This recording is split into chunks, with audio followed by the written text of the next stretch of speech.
ASB Noticias.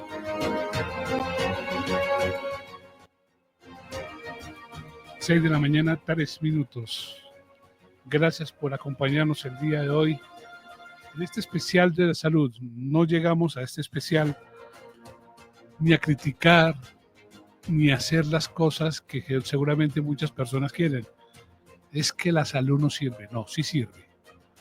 A veces nos cuesta llegar a un sitio donde hay una emergencia y a veces nos cuesta un tratamiento, pero al fin y al cabo lo que tenemos que tener hoy en cuenta es qué vamos a hacer con nuestra salud.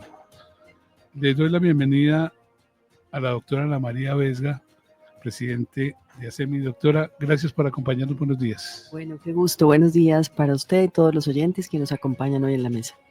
Doctor Jorge Toro, gracias por acompañarnos, presidente de las IPS. ¿Cómo está usted? Bueno, bien, muchas gracias. Bienvenidos todos y bueno, esperamos conversar un ratico. Vamos a conversar, esa es la realidad. Doctor Augusto Galán, no vino, se perdió el café y se perdió esta compañía, pero lo tenemos al aire.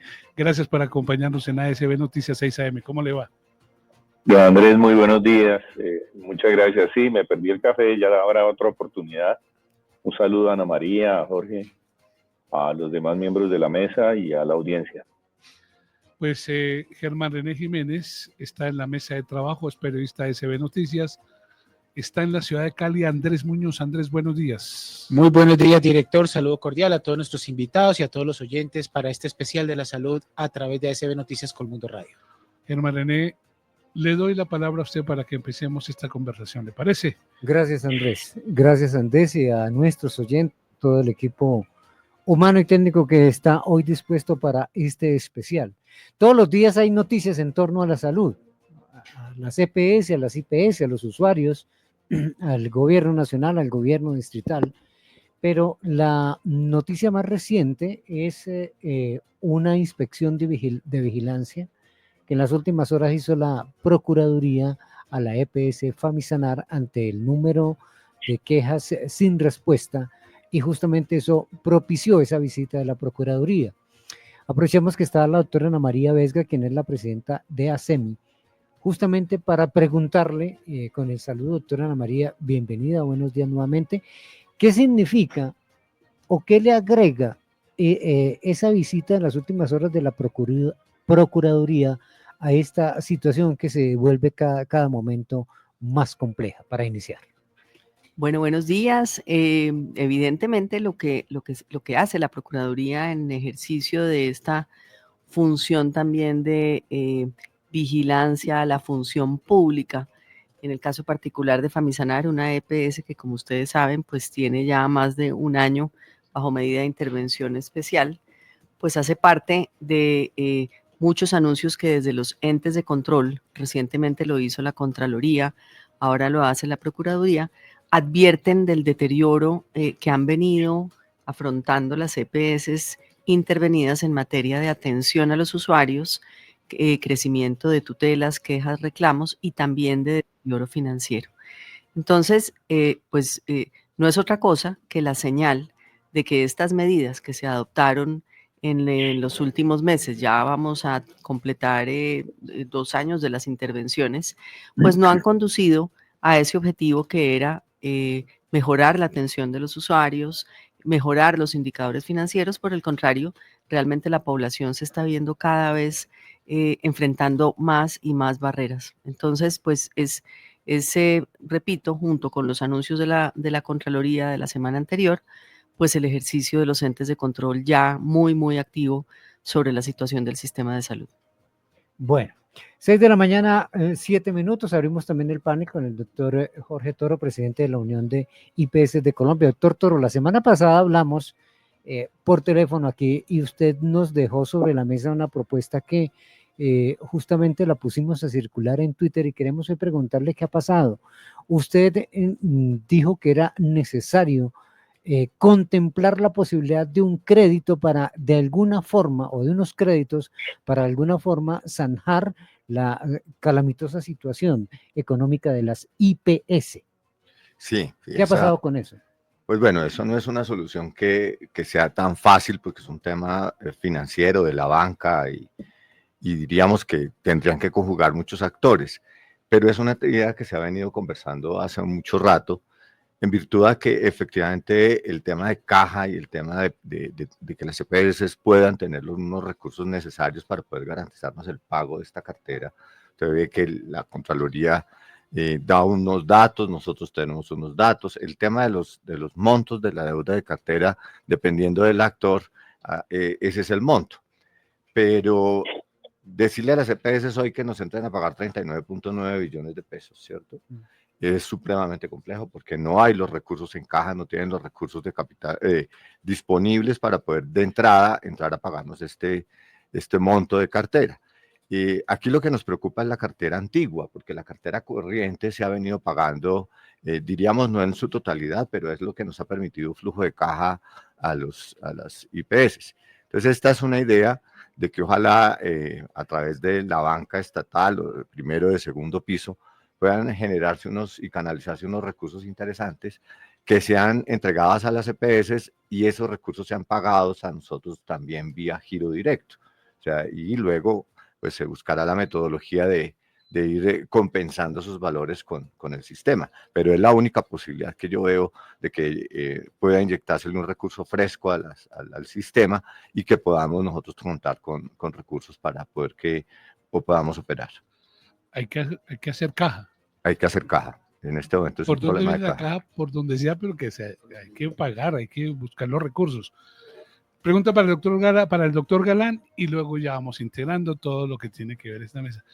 Me alegra ver un pupilo nuestro, Ricardo. Sí, bastante. No ha crecido. Puede que no haya crecido, pero llegó a esta casa. Se hizo en esta casa. Era más pequeño, doctora. Sí, por lo menos barba no tenía. Así sea difícil de creer, era más pequeño. Sí, Germán. Doctor Galán, para abrir también el panel, recurrentemente la Procuraduría, la Contraloría, los entes de control han venido advirtiendo sobre la situación financiera. Eso no es nada nuevo.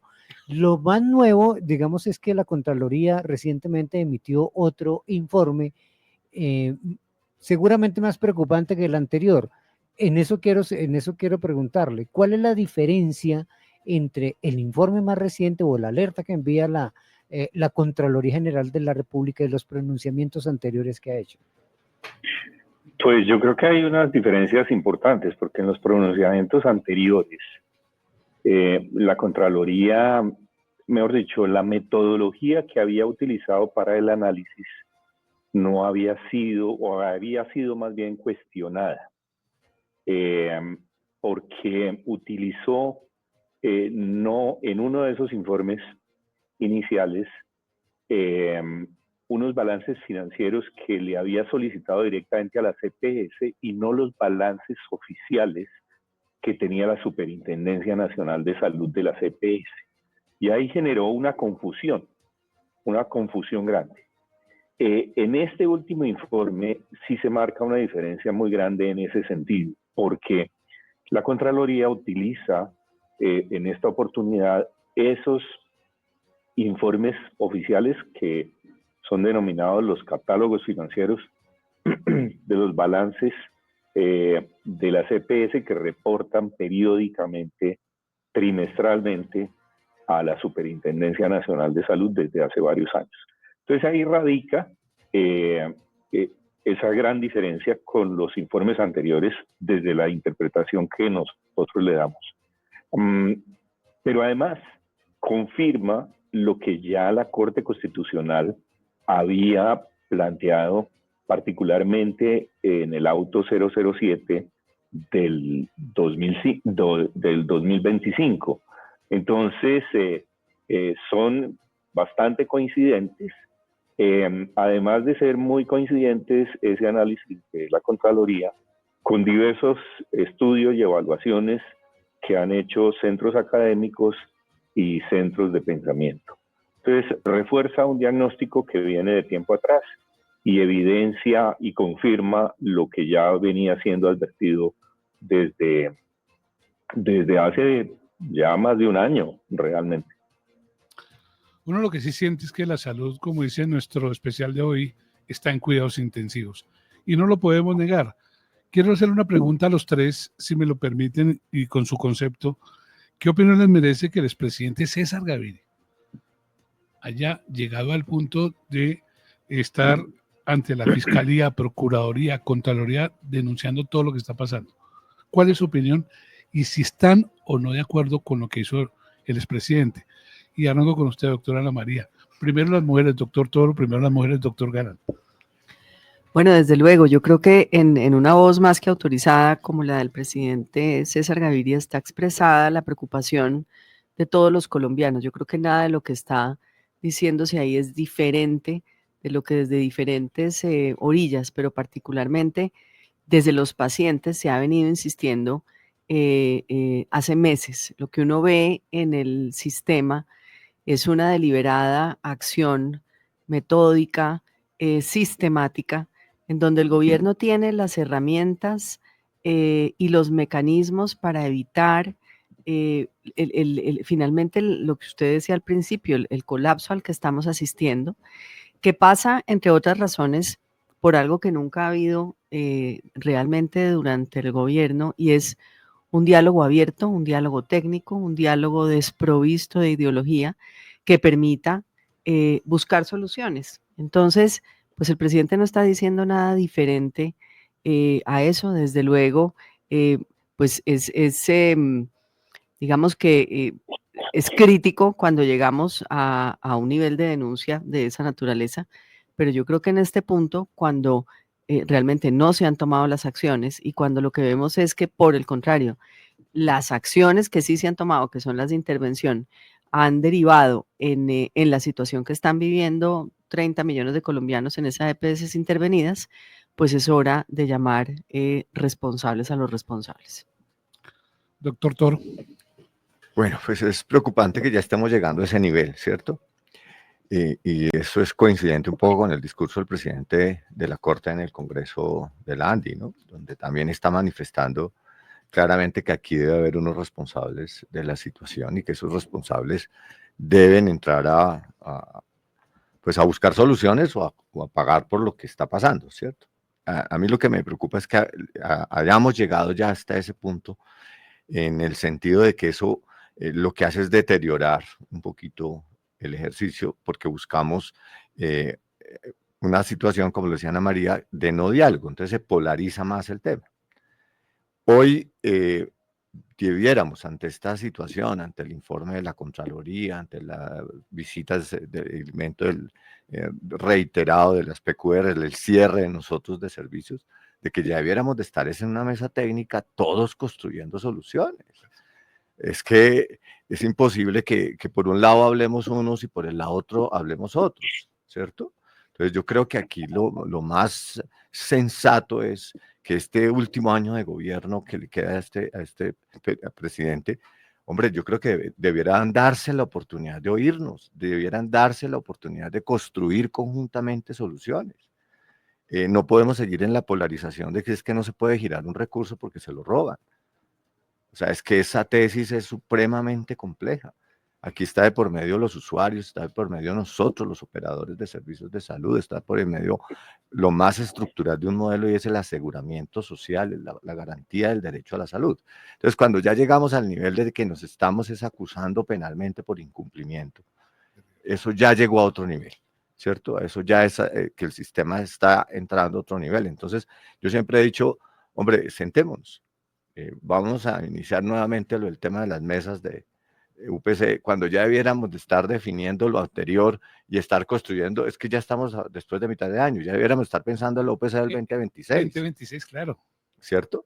Pero seguimos polarizados en que es suficiente, de que efectivamente ese discurso de si es suficiente o insuficiente es el que nos ha desgastado, porque ahí nos quedamos. Pero como nos quedamos ahí, no buscamos soluciones. Doctor Galán.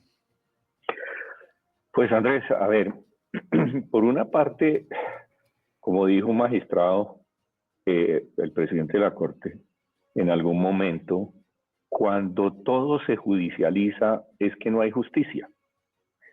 Y yo creo que, digamos, el pronunciamiento del expresidente Gaviria, que no es el primero que él hace, porque él ha realizado varios a lo largo del último año, en sentidos semejantes de solicitudes al gobierno nacional, y recordemos que hace unos 2 o 3 años, al inicio de todas estas discusiones sobre el sector salud, el Partido Liberal, el Partido Conservador y la U participaron en discusiones con el gobierno nacional y plantearon, digamos, propuestas sobre la manera de mejorar el sistema de salud.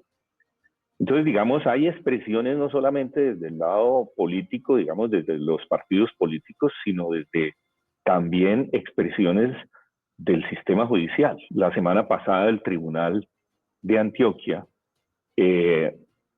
profirió una comunicación, una sentencia ante la solicitud de un derecho de petición de la alcaldía de Medellín, reconfirmando la situación de debilidad financiera del sistema de salud, la criticidad de la liquidez o de la iliquidez por la cual está atravesando todo el sistema y que está repercutiendo, como bien se ha dicho ya, en la prestación de los servicios en las clínicas, en los hospitales, y por supuesto afectando gravemente a los usuarios y pacientes, como hemos advertido. Desafortunadamente no ha habido una escucha a lo largo de este tiempo. Desde el Pacto por una Mejor Salud, también desde hace más de 2 años, hemos solicitado ese diálogo, esa concertación. Desde el escenario también colectivo del sector salud, de Todos por la Salud, igualmente se ha reafirmado esa solicitud de diálogo al gobierno. Pero no ha habido escucha, desafortunadamente.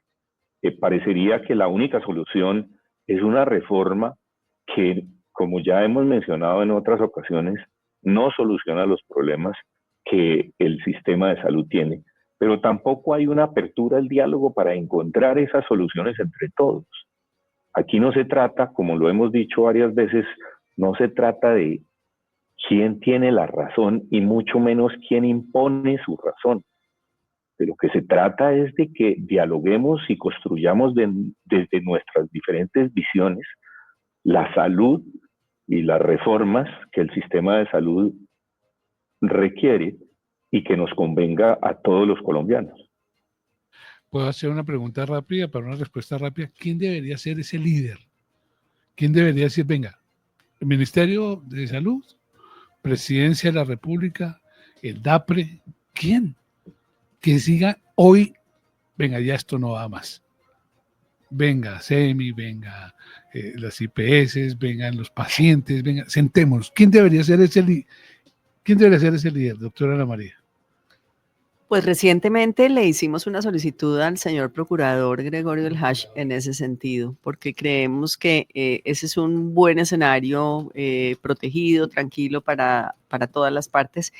Y la verdad es que esto llegó a un punto en el que tenemos que sentarnos en una mesa bajo una metodología de resolución de conflicto, digámoslo, con un mediador, con un facilitador, porque se ha hecho muy difícil esta conversación. Entonces, la reiteramos y que sea la oportunidad para decirlo esta mañana, que la Procuraduría convoque a todas las partes. Doctor, ¿está de acuerdo? Sí, estoy de acuerdo y a él le sumaría un poco también la defensora del pueblo, ¿no? Bueno, que también ya nos ha reunido, ya ha estado muy preocupante, nos pregunta, por lo menos a nosotros los prestadores. Es muy humana la doctora Iris, ¿no?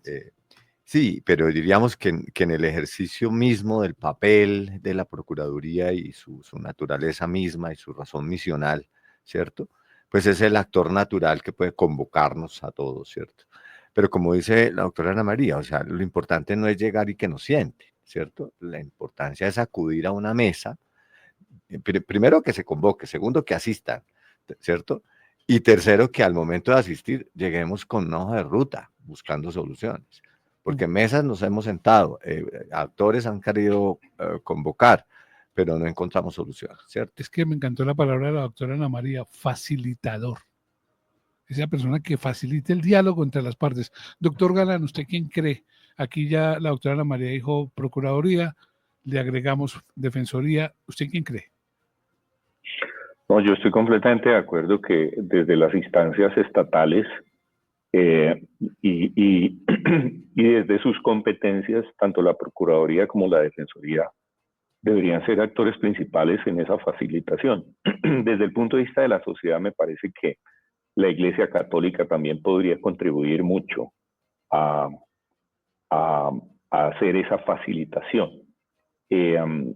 Yo creo que este país pues, tiene una consideración muy especial sobre la Iglesia Católica y un respeto muy especial sobre la Iglesia Católica y una participación de ellos en conjunto con estas entidades del Estado sería muy valiosa.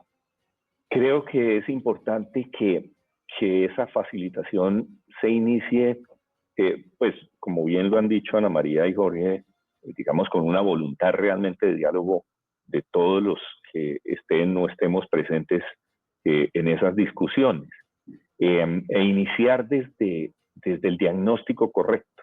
O sea, si no entendemos el origen de por qué este paciente, que es el sistema de salud, llegó a la unidad de cuidado intensivo y por qué razón está hoy en la unidad de cuidado intensivo, pues va a ser muy difícil solucionar los problemas de fondo que tiene el sistema de salud y construir desde esa circunstancia un verdadero cambio para que el sistema de salud avance en la dirección adecuada. Yo creo que ahí es un punto central, digamos.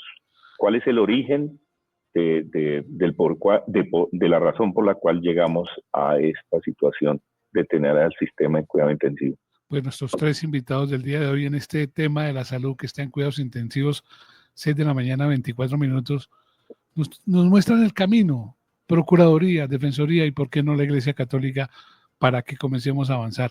Si hablamos de una paz total, ¿por qué no hablamos de una salud total?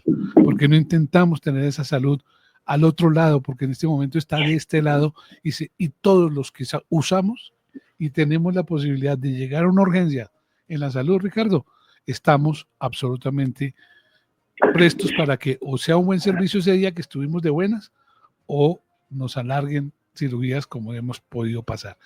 Ricardo, ¿qué teléfono va a dar usted? Personas Sí. que de pronto llaman y vamos a contestarle siempre con el respeto que debemos tener por todo lo que está pasando en la salud el día de hoy. Sí, Andrés, por supuesto, hemos involucrado a nuestros invitados, panelistas, pero no hemos saludado a la gente, así que permítame extender el saludo para la gente que no solo está en las 6 ciudades de la cadena, en Bogotá, Medellín, Cali, Bucaramanga, Cartagena, Pasto, sino que también nos está viendo en simultánea por Facebook, YouTube, Twitter, X, Instagram, TikTok, y para los que quieran sus preguntas, pueden hacerlo por estos chats o también al 601-745-4707, 601-745-4707 o al 301-555-3445 vía WhatsApp, vía llamada de WhatsApp, o nos puede dejar su audio. ¿Puedo ya hacer mi pregunta? Usted me avisa, estoy listo. Está preparado. juicioso. Voy primero a Cali. Andrés Muñoz, usted me dirá si a los tres la pregunta o si va a tener una pregunta individual para cada cual. ¿Cómo le va, Andrés? Buenos días. Buenos días nuevamente, director desde los 99.5 FM Clic Latino. La pregunta para la doctora Vesga. Doctora, ayer escuchamos a la exministra Corcho en muchos medios de comunicación del país con declaraciones, yo diría, bastante fuertes para el tema de la salud. Si no hay reforma, será imposible resolver la crisis. Si no hay reforma, será imposible que el sistema de salud mejore. El problema de la salud no es Petro, es el modelo de EPS. Su impresión, por favor, cuéntenos qué es lo que usted opina sobre las declaraciones que, a pesar de que en este momento la doctora Corcho pues no estaba involucrada al gobierno, sí es una voz importante dentro del partido que gobierna precisamente Colombia. Bueno, la doctora Corcho, autora original del proyecto de ley que pues sin éxito ha transitado por el Congreso, por nada distinto a que es un proyecto que no ha logrado convencer al sector salud de manera integral. Yo creo que lo que el gobierno y particularmente la doctora Corcho no aceptan y no han querido aceptar es que esa propuesta de transformación del sistema, pues estudiada, súper analizada por aseguradores, prestadores, proveedores, médicos, pacientes, academia, sociedades científicas, pues no ha convencido. Y no ha convencido precisamente porque plantea una serie de transformaciones estructurales que generan enorme afectación para los usuarios, que genera afectación para la administración de los recursos y que, repito, pues no ha conseguido por ello ambiente político en el Congreso, razón por la cual pues no ha logrado avanzar en su tránsito. Entonces, seguir insistiendo en que en este punto y hora, cuando le falta al gobierno poco menos de un año, cuando adicionalmente la misma reforma plantea unos escenarios de transición que en todo caso se darían, y supongamos, mejor de los escenarios que se aprobara la reforma en esta legislatura, durante este gobierno no habría terminado la transición. Entonces, pues no sé cuál es el planteamiento. Para ella entonces debemos esperar, si se aprueba la reforma, 2 años a que empiecen a asomarse las soluciones. Es que el sistema de salud nos ha mostrado durante estos 3 años que el problema es hoy. Entonces, esperar a que esa reforma, que repito, no ha convencido, porque técnicamente no es una reforma sólida, ni está sustentada sobre verdades, va a ser la solución a los problemas del sistema, pues parece lejano a las soluciones y solamente nos aparta de la posibilidad de lo que estábamos diciendo hace unos minutos, de tener un diálogo técnico sobre verdades, y poder avanzar en reales soluciones. Doctor Tobón, Toro, perdón, doctor Toro, excúseme, doctor Toro. Doctor, usted ha visto, por ejemplo, el modelo que ha tratado de sacar adelante la gobernadora Dilian Francisca Toro en el Valle del Cauca. Para nosotros, de pronto, es una opción para poder salir un poco de esta crisis de la salud del departamento, donde a pesar de que los giros se siguen llegando, obviamente el déficit sigue aumentando, porque pues obviamente estos giros van a tapar lo que viene, las deudas de atrás. ¿Usted cree que esta opción que está presentando la gobernadora Dilian Francisca puede ser un buen modelo para poderse implementar hoy en el resto del país? Bueno, yo siempre he dicho que problema que no soluciona, problema que se empeora, ¿no?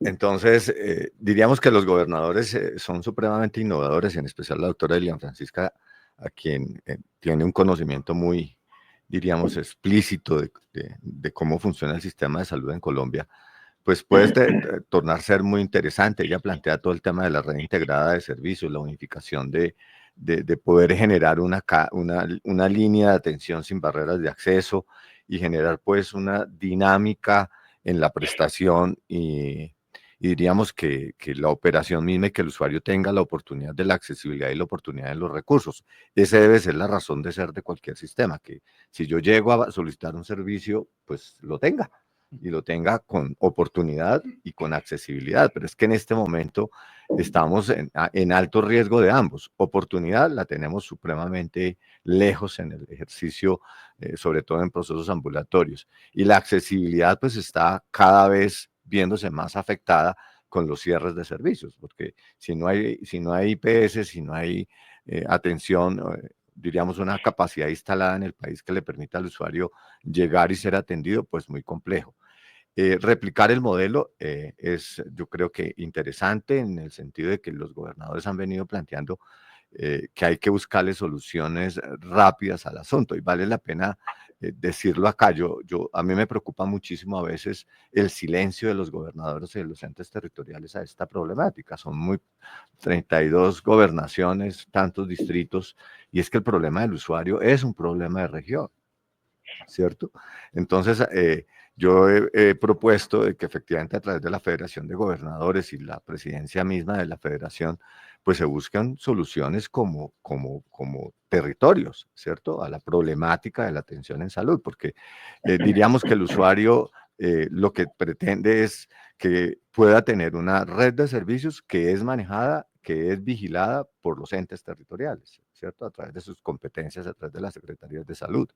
Unas EPS que también son vigiladas, que tienen el monitoreo por secretarios departamentales de salud, ¿cierto? Y la salud de los departamentos es muy distinta. Hay unos que no están tan críticos como otros que sí están muy críticos, ¿cierto?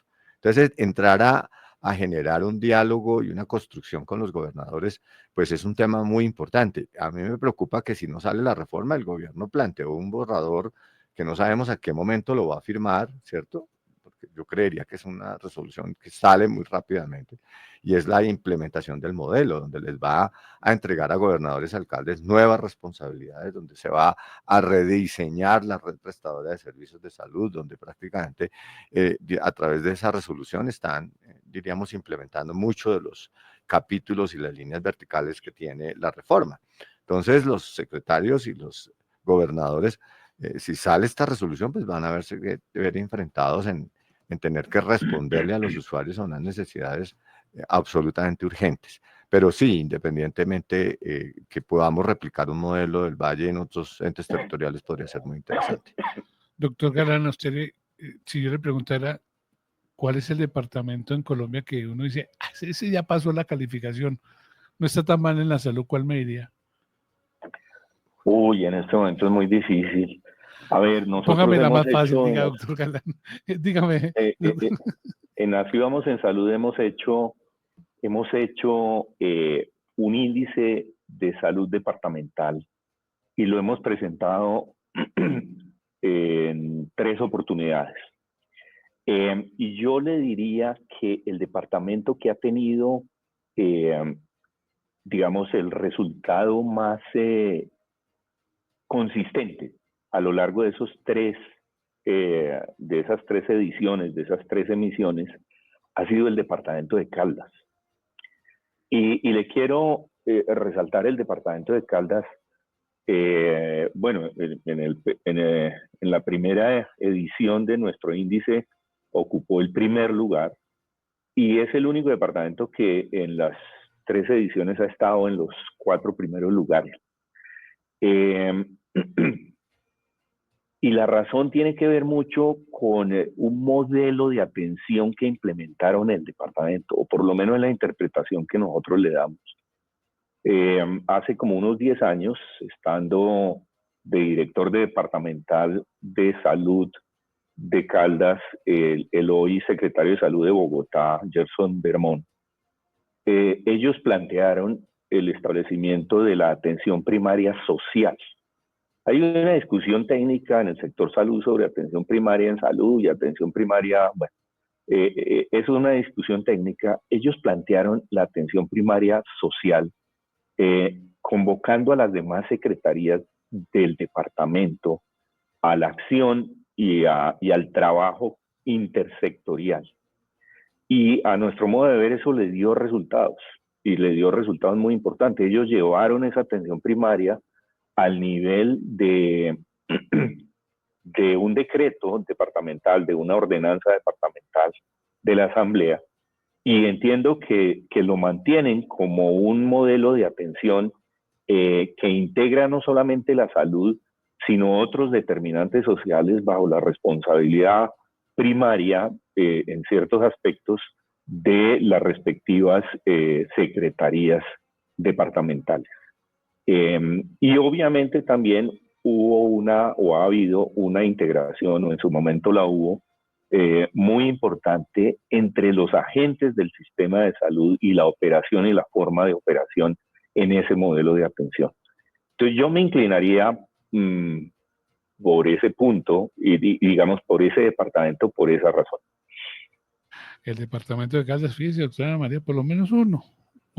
Y Bogotá bien, ¿no? Usted dice que o el secretario de salud de Bogotá es un hombre que es preparado.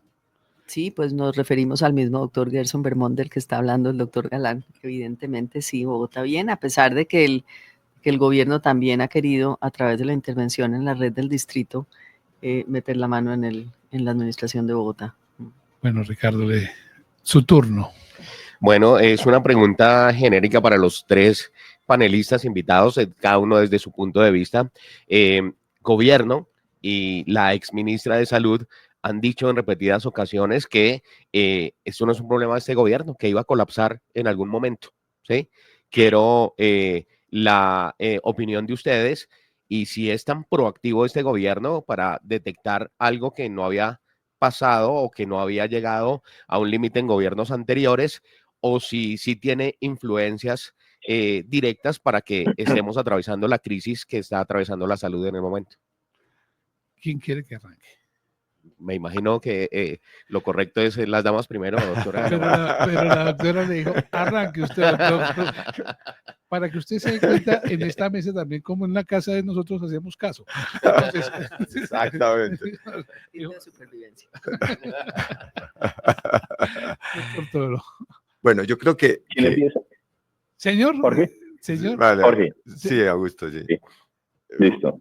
Bueno, yo creo que entrar a echarle la culpa a un gobierno específico, un problema que ha tenido el sistema que es sistémico, ¿cierto? Y aquí entro yo a generar un ejercicio, y es que el sistema de salud nuestro es un sistema que yo en algunos momentos he definido totoyá, y eso no es una expresión mía, sino de una persona muy cercana, que la tengo aquí muy cerca, y es que un sistema de salud todo, total y ya, ¿cierto? Pues es un sistema muy complejo. Diríamos que poder entrar a definir en todos estos largos años el tema de incorporación, el tema de las tutelas, el tema de un ejercicio netamente de demanda de servicios es muy complejo. Diríamos que durante la historia de la implementación del modelo ha habido picos de crisis complicados. Eso no se le puede negar, que los gobiernos han tenido picos de crisis del sistema muy complejos. ¿Y qué ha pasado en esos momentos? Pues que ha habido voluntad de buscar soluciones. Y se le ha buscado la posibilidad de encontrarle soluciones. Soluciones que en algunos momentos han sido criticadas, que favorecimiento para el uno, que favorecimiento para el otro. Diríamos que serán otros actores los que entren a juzgar si hubo o no, pero lo que planteamos es que en este momento, al hoy, es un problema que se ha venido volviendo crítico, y pienso, y reiteramos lo dicho en la mesa, es porque no nos sentamos a buscar soluciones, nos hemos dedicado a buscar culpables, pero no a buscar soluciones. Entonces, en un sistema donde debemos de dejar a un lado, yo siempre, y desde que empezó esta problemática, he dicho, si hay pruebas de que hubo desviaciones, si hay pruebas de blanco o negro, llévenlas a las instancias que las tienen que llevar, pero no centremos la discusión en la problemática, ¿cierto? De culpables. Busquemos la solución, ¿cierto? Buscando esos problemas, construyendo conjuntamente hojas de ruta que le permitan solucionar el problema. Y aquí es lo que lastimosamente no ha pasado, porque cada vez que algún actor plantea una solución, entran a reforzarlo con la tesis de que efectivamente por ahí no es la solución, ¿cierto? Entonces diríamos que sí hay en este momento una situación crítica, una situación que se viene agravando. Nunca hemos tenido servicios de cierres de urgencias masivas de clínicas de los niveles que las están cerrando, ¿cierto? Si yo tengo pruebas, voy donde tengo que ir. ¿Y a dónde tengo que ir? A las autoridades. Sencillo. Aquí están mis pruebas y ya. Pero si no, voy con el doctor Galán y cierra usted, doctora Ana María, por favor. Yo le hago caso. Doctor Galán. Yo quiero aprovechar esta pregunta para hacer una analogía. ¿Por qué el paciente está en cuidado intensivo? Y yo creo que el problema nació en la propia Ley 100. Y me explico. La Ley 100 nos dijo muy claramente cómo íbamos a financiar el plan de beneficios, el POS, el plan obligatorio de salud, que fue el plan original, el plan inicial en 1993. Pero no nos dijo cómo íbamos o cómo debía el país financiar aquello que no estaba incluido en el plan obligatorio de salud. Y ahí esa es para mí la etiología de la problemática que hoy tiene al paciente en cuidado intensivo. Porque como bien dice Jorge, a lo largo de los años, los diferentes gobiernos intentaron solucionar, digamos, esa problemática de la dicotomía, por llamarlo de alguna manera, entre lo que teníamos para financiar el POS, el plan de beneficios, y cómo íbamos a financiar lo que estaba por fuera. Y hubo crisis financieras complejas. Recuerden la declaratoria de emergencia social del año 2009, a finales del 2009, principios del 2010, que condujo a que la Corte Constitucional declarara inexequible los decretos de esa declaratoria de emergencia social, salvo aquellos artículos que tenían que ver con la financiación del sistema. Y solucionó un problema parcialmente cuando la Corte, en su sentencia T760, planteó la unificación de los planes de beneficios. Luego de eso, en el año 2014-2015, volvimos a tener un problema de financiamiento significativo cuando se incrementó la unidad de pago por capitación para el régimen subsidiado en un 47%, y eso nos condujo a otra crisis financiera que nos llevó a lo que después denominamos el acuerdo de punto final, que era para financiar aquellas prestaciones que no estaban incluidas en el plan de beneficios. Y hoy tenemos el tema de los presupuestos máximos como una modalidad para tratar de pagar esos recursos. Pero como, repito, bien lo dice Jorge, los gobiernos anteriores buscaron solucionar el problema de la caja por esa presión de esas prestaciones que estaban por fuera de la financiación de la unidad de pago por capitación o que están por fuera. Y llegó otro médico. Llegó este médico en el año 2022 e hizo un diagnóstico distinto y dijo, mire, los problemas de la oferta que tiene el sistema de salud, de las dificultades de acceso a la prestación de los servicios, está en el gestor de la demanda, en quien opera la demanda de prestación de servicios, en este caso la CPS. Entonces hay que eliminar a esa CPS y se solucionan los problemas. Craso error, porque lo que hizo fue profundizar los problemas de la oferta. Y hoy tenemos más peticiones, quejas y reclamos, más tutelas, porque tenemos una restricción mayor a la prestación de los servicios, porque tenemos más limitaciones de la oferta, porque no tenemos los recursos financieros suficientes, pero tampoco tenemos los recursos humanos y los recursos de talento humano. Entonces, este médico cometió un error en el diagnóstico, profundizó los problemas de la oferta,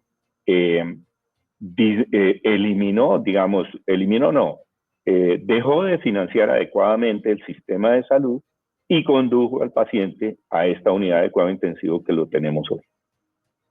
Doctora Ana María. Bueno, no, estupenda analogía la que ha hecho el doctor Galán. Yo diría algo más. Los sistemas de salud en el mundo administran permanentemente y gestionan esa tensión entre el financiamiento y la garantía del acceso a la salud. Vimos recientemente una transformación que tuvo que hacerse al sistema de salud británico, uno de aquellos que miramos como ejemplo, que tenía que resolverse la misma pregunta. Resulta que es que los cambios demográficos, los cambios en carga de enfermedad, la presión que imponen las tecnologías, hace que los sistemas tengan permanentemente que estar preguntándose y respondiéndose cómo hacer para garantizar acceso a toda la población. Y eso no es distinto a lo que ha sucedido en nuestro país. Cuando el gobierno culpa a las administraciones anteriores, está simplemente ignorando que lo que está sucediendo no es distinto, repito, de lo que sucede en otras latitudes. Hay una realidad y es que con posterioridad a la pandemia, y esto pues no dicho por las EPS, en realidad es, digamos, el análisis del comportamiento de la población con posterioridad, o sea, lo que son año 2021, 2022, 2023, hay un rebote en el consumo de los servicios de salud que se le suma al hecho de que evidentemente pues nos estamos envejeciendo, tenemos más, hay más carga de enfermedad y repito, hay más acceso a tecnologías, entre otras razones, porque Colombia tiene un plan de beneficios, como bien lo decía el doctor Galán, amplísimo, ilimitado, decirlo así, son pocas las cosas que están excluidas y aquellas que están excluidas las falla un juez de tutela y obliga a su prestación. Entonces, la conversación de fondo, y volvemos a la pregunta anterior, ¿por qué es tan importante sentarnos a conversar? Porque es que el país bajo este gobierno, bajo el siguiente, tiene que dar realmente una conversación como sociedad de hasta dónde se puede pagar lo que tenemos en ese plan de beneficios. Eso no supone un retroceso en la garantía del derecho que, por decirlo más, además ha sido el mayor logro social del país en los últimos años. Cuando nosotros vemos los indicadores de pobreza, salud venía siendo hasta hace muy poco el indicador que menos contribuía a que los colombianos fuéramos pobres. Entonces, ha habido un avance muy importante. No se trata de retroceder en los derechos, pero sí se trata de poder arbitrar esas dos canastas, la canasta del acceso, la canasta de la demanda y las expectativas del ciudadano frente al sistema, y unos recursos que son finitos y que tienen que poder, digamos, lograrse ese balance. Entonces, insisto, es un tema de diálogo, es un tema de como sociedad ponernos de acuerdo y de poder transitar pacíficamente desde todas las visiones para finalmente pues llegar a la pepa del asunto, que es que el sistema eche para adelante y no para atrás. Esa almendra se llama dinero. Sí. Esa almendra se llama, si yo no recibo como EPS lo que tengo que recibir, no le pago a las IPS porque no tengo el dinero suficiente para pagarles. ¿Es así? Claro, y ahí viene una conversación, usted me lo ha oído en las mañanas que he tenido el placer de acompañarlos cuando les hablo de siniestralidad, y lo dijo la Contraloría la semana anterior. Hay una siniestralidad promedio del 113%, eso significa se reciben 100 y se gastan 113. Y eso también conduce a la discusión sobre la reserva técnica, que también ha sido muy compleja por falta de entendimiento de cómo opera la reserva técnica. Pues es que si yo no recibo todos los meses los 100 pesos para hacer mi mercado y para pagar la cuenta de la luz, el agua, el teléfono, el colegio de los niños, pues llega un momento en el que empiezo a acumular ese faltante y en alguna parte empiezo a fallar. Y ese faltante hoy, pues es lo que tiene acumulado el sistema, tanto con prestación como con proveedores, hospitales, medicamentos y demás. Voy a hacerle esta pregunta a los dos. Tengo ya el doctor Galán. Ok, está el doctor Galán. Claro que en Villa de Leyva o en cualquier parte de Colombia haya un buen internet, pero yo le quiero decir, si hay una población que el gobierno paga por cada persona, ¿es así, doctora Ana María? Una plata. Hay un régimen subsidiado y hay un régimen contributivo. Todo el sistema se financia tanto por impuestos, por contribuciones y por sistema de participación. Entonces, se habla, doctor Toro, que la plata la pone el gobierno. Eso es lo que se dice, ¿cierto? Pues la plata sale de cada uno de nosotros, ¿cierto, Herman? Entre otras, entre otra bolsa. Esa plata sale algo. Eso no es que hoy me amanecí de buen genio y dije voy a regalar, no, la plata está.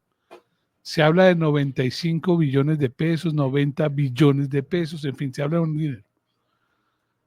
Y la pregunta que yo les quiero hacer, de ese 100% de personas que supuestamente la plata le paga la ADRES a las EPS, doctora, y por supuesto a las IPS, de ese 100%, ¿cuántas personas en promedio o en porcentaje tienen el servicio médico constantemente? ¿A qué voy con la pregunta? A que si yo me enfermo más veces en el año, hay otras personas que ni se enferman, ni utilizan el sistema. ¿Cuál es ese porcentaje? ¿Lo Pues, tienen medido ustedes o no? Esa es precisamente la magia de nuestro sistema. Eso se llama solidaridad en el sistema. Eso. Es precisamente la posibilidad de que quienes no consumen, todos aportan, bueno, no todos aportamos. La verdad es que otro de los elementos complejos en el financiamiento del sistema es que la tasa de desempleo, la tasa de informalidad conduce a que un porcentaje muy pequeño realmente de la población está contribuyendo. Y esa bolsa que ustedes llaman, pues es una bolsa que, bien llamarlo así, recoge las contribuciones, recoge el cierre que tiene que hacer todos los años el presupuesto, recoge los ingresos por participaciones y paga esa unidad de pago por capitación. Evidentemente, no todos acuden al sistema, pero en el momento en que demandan y necesitan servicios, el sistema está ahí para atenderlos. Y hay pacientes, el sistema, mire, una cosa bien interesante que inclusive se ha dado en el marco de las discusiones de UPC, en ese ejercicio de información que presentan las EPS al Ministerio de Salud para construir esa UPC, encontramos que hay pacientes, muchos pacientes, que le cuestan al sistema mucho más de 100 millones de pesos al año, y hay unos que cuestan 1.000 o 2.000 o 5.000 millones de pesos, y usted dirá, pero Ahí ¿cómo lo está. hace si la prima vale cerca de 1,5 millones de pesos? Solidaridad. Ahí entendí bien la tarea. Usted, doctor, frente a esa pregunta, porque usted es el que recibe, digamos, usted es el que presta el servicio. Sí, claro, lo hemos venido diciendo aquí en el transcurso de la conversación.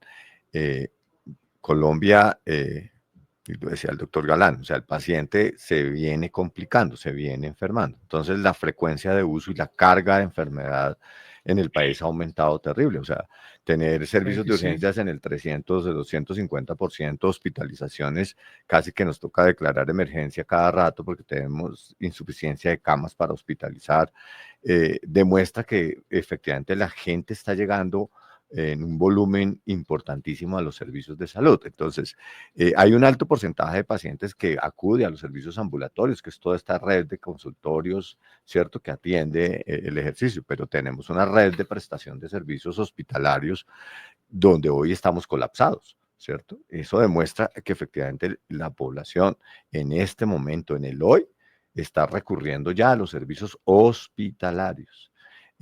Curiosamente, por cada 10 personas que pueden estar llegando a los servicios de urgencia, alrededor de 5 o 6 requieren hospitalización y quedan hospitalizados. Por eso es el colapso que tenemos hoy en los servicios de hospitalización. ¿Y por qué hay que hospitalizarlos? Pues porque no tienen el plan de tratamiento. Es que la persona no se alivia con la fórmula, ¿cierto?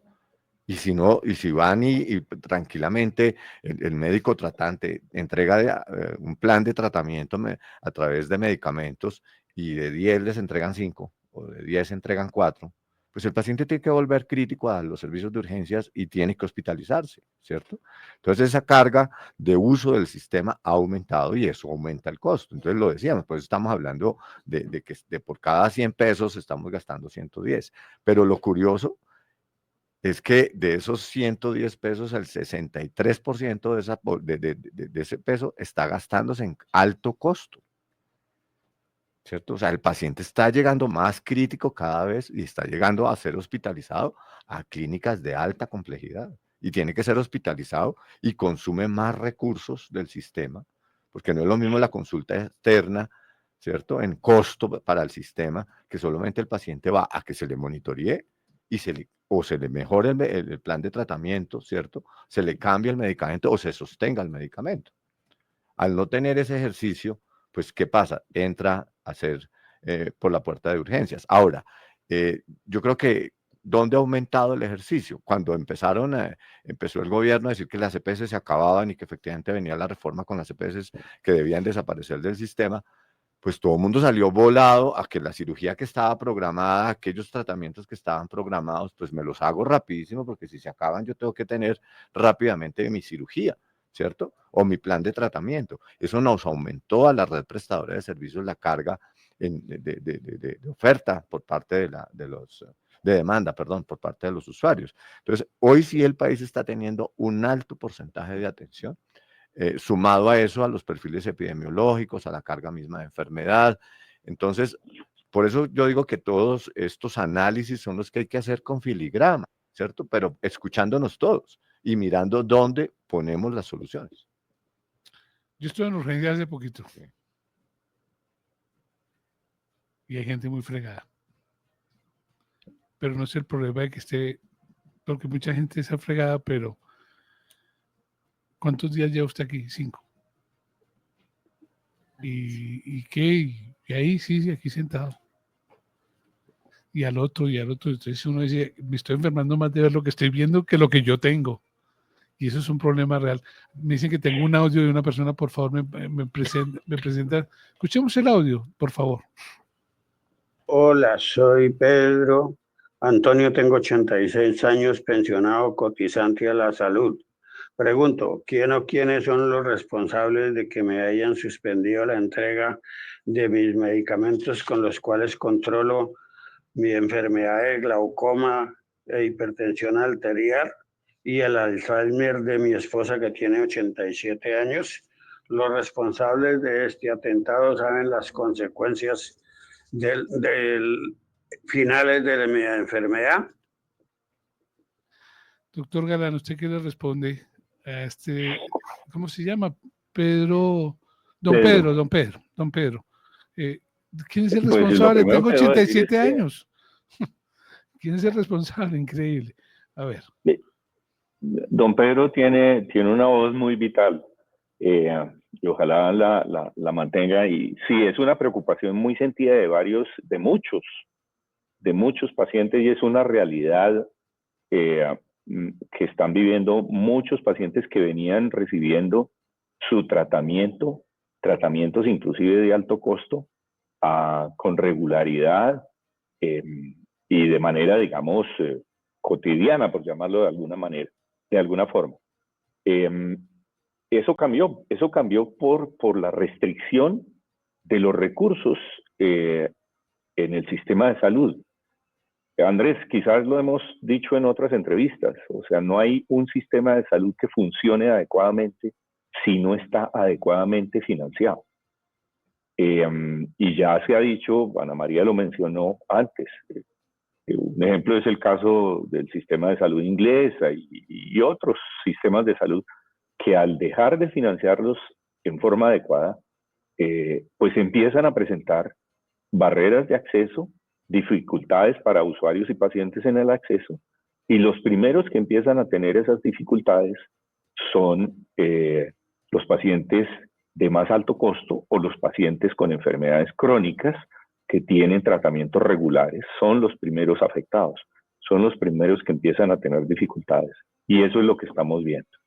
Entonces, esa desfinanciación que se ha dado en el sistema de salud, por lo que yo mencionaba, ese médico que llega en el 2022 y considera otro diagnóstico y considera que ya al paciente no hay que darle líquidos, ni hay que hacerle transfusiones, ni hay que darle determinados manejos, en este caso de liquidez y de recursos financieros y de recursos humanos, pues llega ese médico y cambia las reglas del juego y nos tiene en la situación que nos tiene.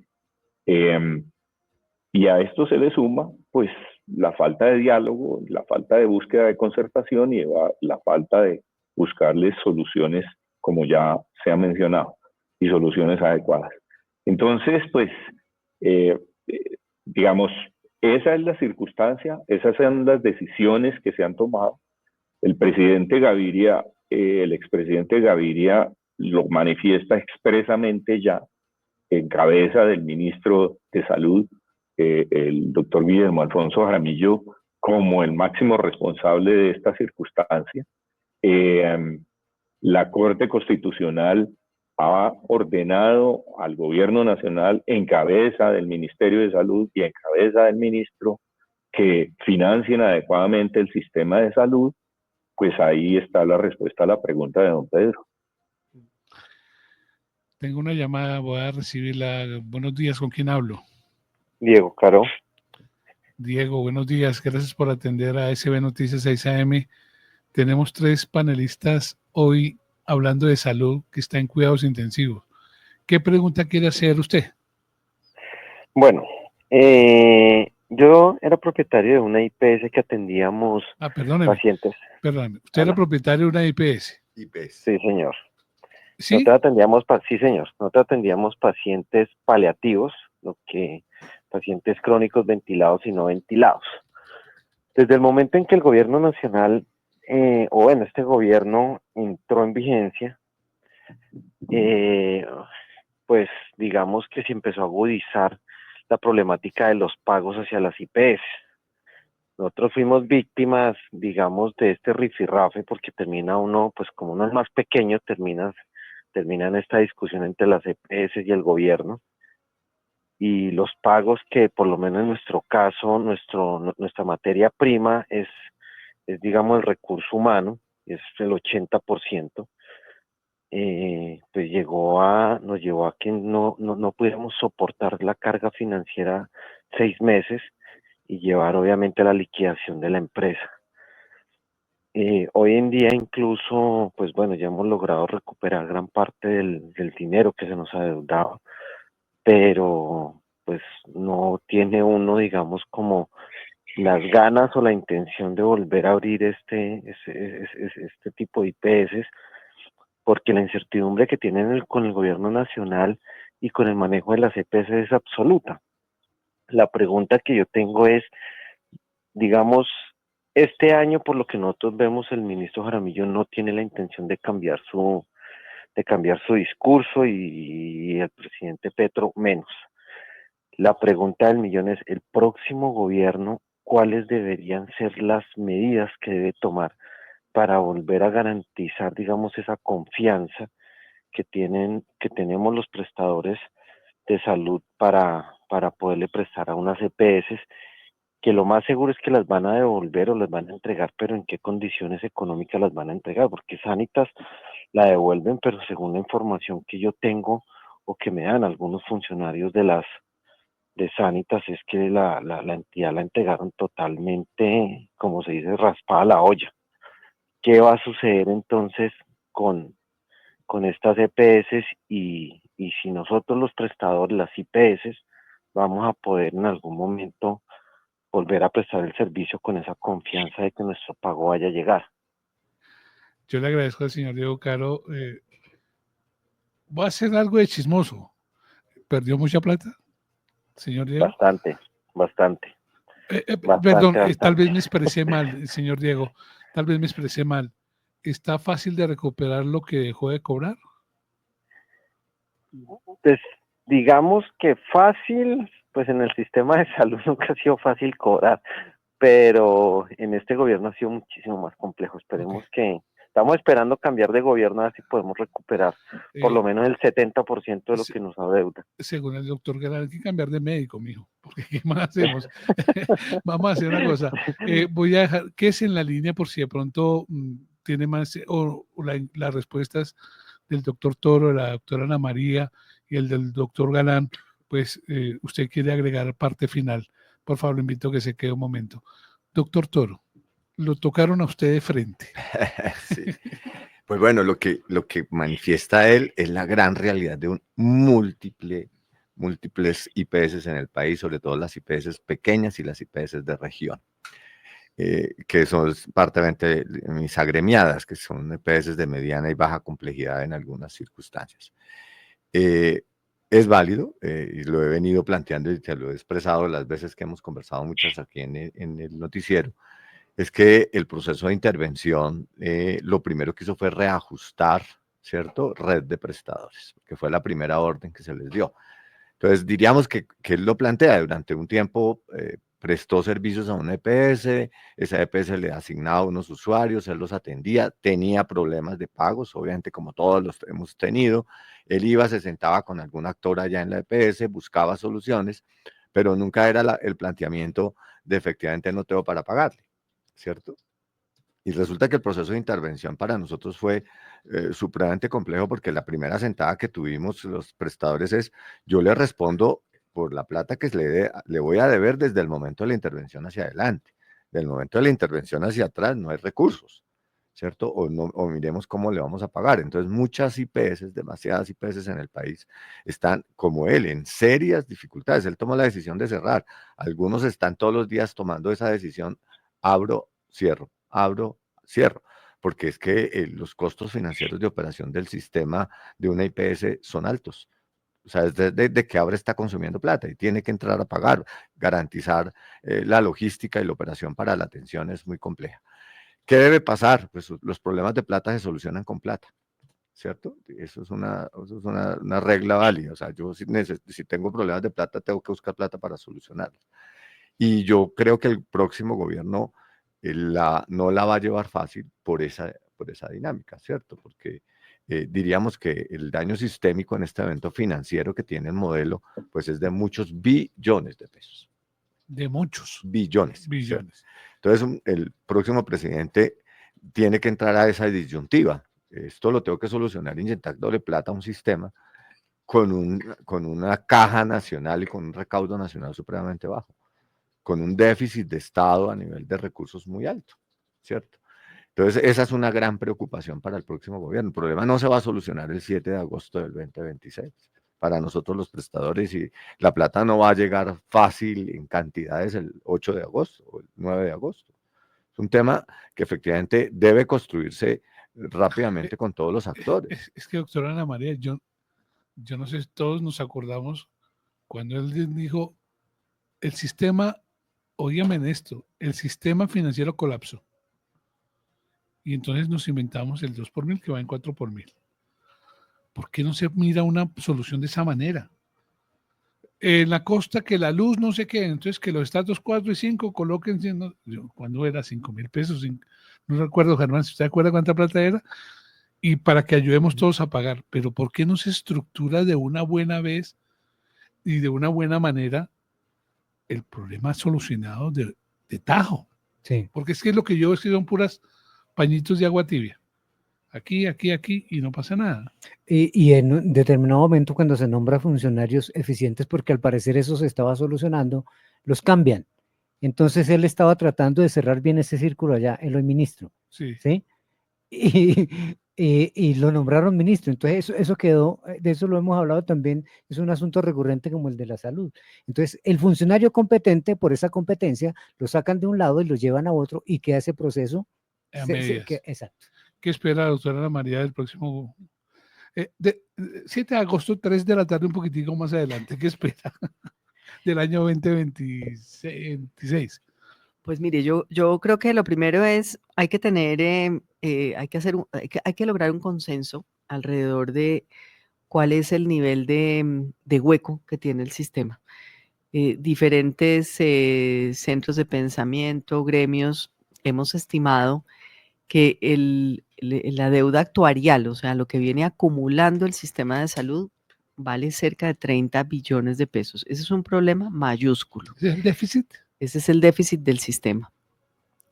Y frente a los problemas mayúsculos, pues soluciones mayúsculas. Yo creo que imponer una carga para el país, para cualquier gobierno que inicie el 7 de agosto a las 3 de la tarde, decirle, usted tiene que sacar 30 billones de pesos, pues es poco menos máximo que... cuando dejan inversiones futuras. Cuando le dejan la olla raspada, va a ser muy difícil. Entonces, con sentido de realidad, yo creo que hay que pensar que el nuevo gobierno tiene, por un lado, que asumir rápidamente eso que nosotros hemos llamado, mire, hay un dato que decía la Contraloría la semana pasada, a las IPS se les deben 33 billones de pesos. Sí. Y cuando yo veo los estados financieros de las EPS reportados a la superintendencia, sin incluir la nueva EPS, porque como ustedes saben, no hay estados financieros de esas entidades del 2023, el pasivo son 14 billones de pesos. ¿Por qué tenemos esa diferencia? Porque resulta que es que llevamos mucho tiempo insistiendo en que una de las dificultades grandes que tiene el sistema es la forma en la que se registra contablemente la información por los prestadores, la forma en que se registra la información por las EPS, siempre nos lleva a cifras disonantes. Entonces, lo primero es que si no somos capaces de hacer desde el punto de vista técnico contable, pero sobre todo sentarnos, balance en mano, cuentas en mano, a limpiar esas cuentas, a limpiar esos balances, a poder llegar al número real de deuda del sistema, pues difícilmente vamos a poder salir a buscar la plata. Lo segundo es, se necesitan medidas de liquidez inmediata, pero también se necesita pensar que ese pasivo grande, pues seguramente va a requerir eventualmente una emisión de deuda y poder garantizar a través de títulos de largo plazo un financiamiento que las entidades puedan salir a descontar, digamos eso como en medidas extraordinarias de liquidez. Y lo tercero, pues volvemos a la conversación anterior. Sí, la UPC hay que calcularla bien, hay que ajustarla correctamente, pero también hay que hacer esa conversación sobre qué estamos gastando, cómo estamos gastando, porque usted le puede adicionar ad infinitum recursos al sistema, pero si no resuelve la forma como se está consumiendo, como se está contratando, como se está pagando, pues va a tener eternamente este problema redondo, redondo, barril sin fondo, y no habrá recurso que alcance. Entonces, todo se devuelve al escenario de la conversación técnica, en donde haya realmente una voluntad de sentar a todos los actores y hacer, digamos, como esa gran conciliación. Doctor Galán, 7 de agosto, un poquitico pasada las 3 de la tarde, ¿qué espera? Pues lo primero que uno espera es que llegue un gobierno con una visión distinta de diálogo y de búsqueda de concertación para encontrar las soluciones que el sistema de salud tiene. Ya Jorge y Ana María han mencionado, pues digamos, aspectos centrales de lo que debería ser la búsqueda de la estabilidad, de la estabilización de ese paciente. Digamos, cómo lo estabilizamos si sus signos vitales están complejos, si su tensión arterial está baja, si su pulso está acelerado, si respira mal, si está entubado y demás. ¿Cómo hacemos para eso que llamamos en medicina hemodinámicamente lo estabilizamos? Pues ahí está el tema de liquidez, de inyectarle los recursos al sistema. Ahí tenemos que ser muy objetivos y muy racionales. Colombia tiene un déficit fiscal ahora que eliminaron transitoriamente, pero la eliminaron la regla fiscal durante los próximos 3 años. Se estima que para este año el déficit fiscal va a ser del 7%, que eso es prácticamente el doble de la meta que tenía la Comisión de Regla Fiscal.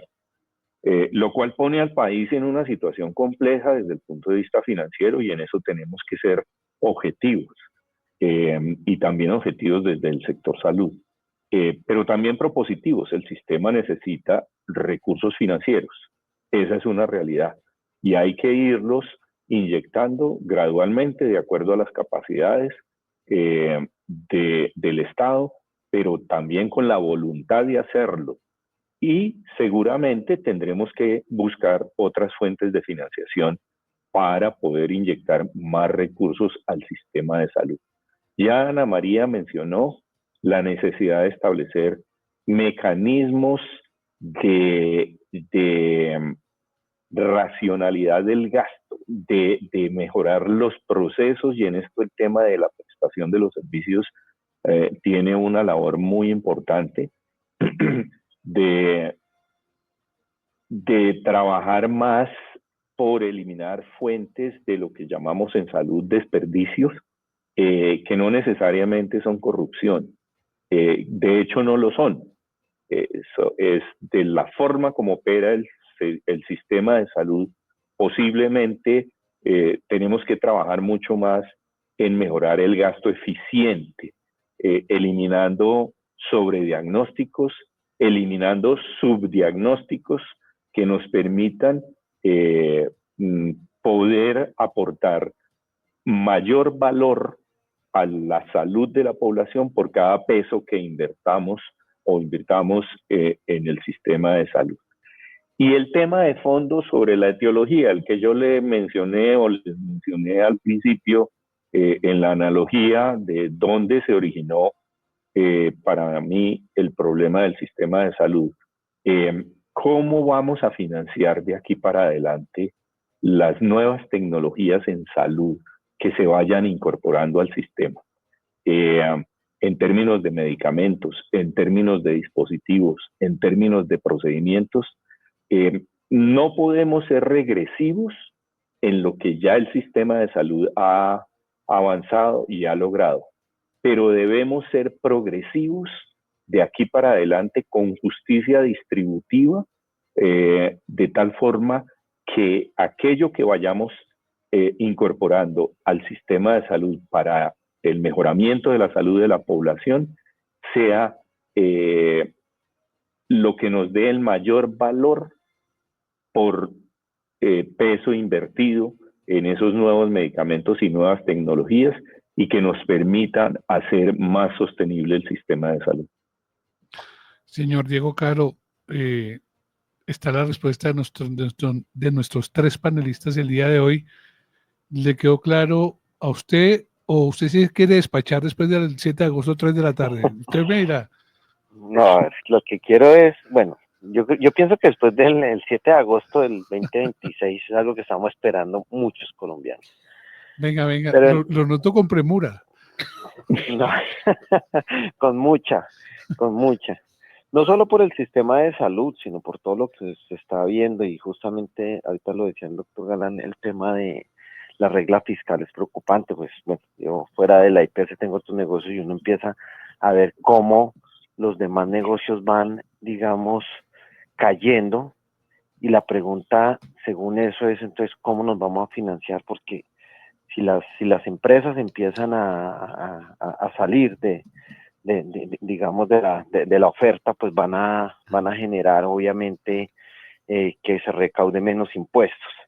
Según lo que escucho, pues no es nada alentador el panorama para el próximo gobierno. La persona que tiene que entrar con toda una disposición, obviamente al diálogo, también a buscar una negociación, pero también los colombianos tenemos que estar dispuestos a primero entender y saber que esto nos va a costar. Y ustedes lo han dicho, acá es un tema de plata.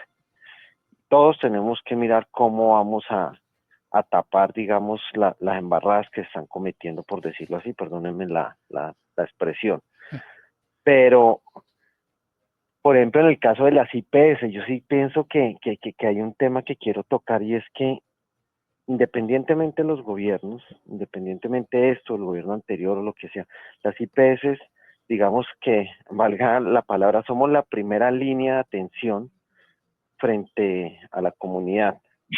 Fuimos quienes tuvimos que enfrentar todo el problema del COVID, lo tuvimos que enfrentar es la pandemia, y arriesgar la vida de nosotros para poder atender, digamos, esta emergencia. Pero también siempre somos los más perseguidos por las entidades, porque nosotros tenemos Secretaría de Salud. Empezamos en Bogotá, entonces tenemos Secretaría de Salud, tenemos la Superintendencia de Salud, tenemos a todo el mundo, y con una cantidad de procedimientos que realmente no son enriquecedores, digamos, en el mismo sistema. Porque una vez se pone a mirar, y por lo menos en mi IPS, que era una IPS pues es pequeña para lo que se maneja, pero una IPS que manejaba 400 empleados, entre los operativos y los administrativos, casi 50 personas administrativas, solamente haciendo reportes para entregarle a la Secretaría, para entregar a la Intendencia, y usted se llega a pasar una hora de la entrega del reporte y tiene inmediato una sanción.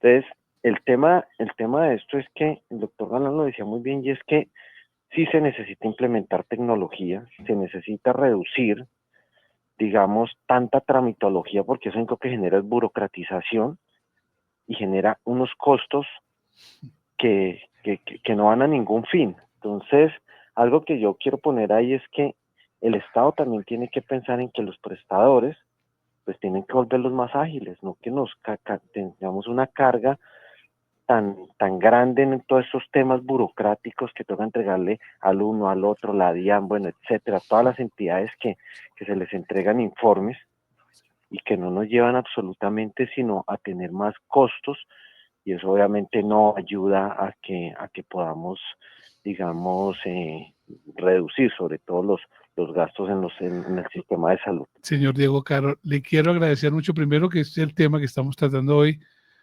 Lamento mucho su situación en la IPS. Espero que pueda recuperar la plática, porque uno trabaja por plática y trabaja también por tenerla, digo, organizada. Un abrazo a usted y muchas gracias, y espero conocerlo un día para que me cuente su historia. Claro que sí, muchísimas gracias. Bueno, bendiciones, feliz día, Andrés. Gracias, muy gentil. Javier, usted ha estado juicioso, hora 22 minutos que llevamos de este especial.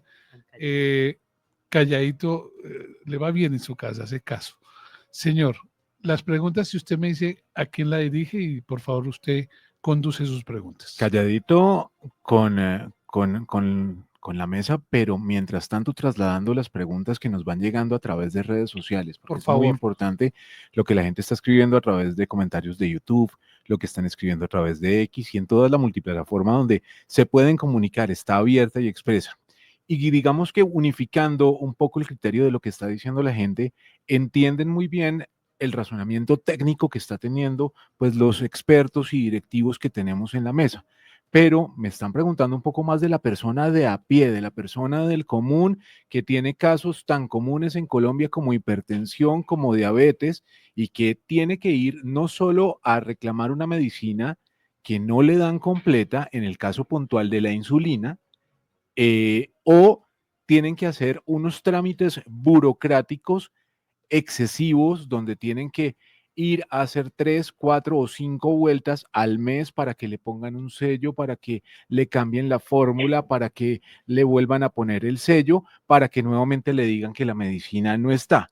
Aparte, por supuesto, de las citas o los especialistas que también los hacen esperar cerca de 8 meses, un año para tener una sola cita. Ellos preguntan, y coincido, en que pasan PQRs, pasan acciones de tutela, ganan las acciones de tutela y no pasa absolutamente nada.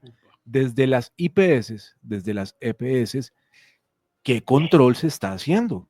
Entonces, pues... Y desde lo que maneja también el doctor Galán, ¿no? Exactamente. O sea, ¿quién quiere que arranque usted esta pues, ronda? Esta vez le vamos a dar el turno primero al doctor Galán, que yo creo que le llega como derechito la pregunta, doctor.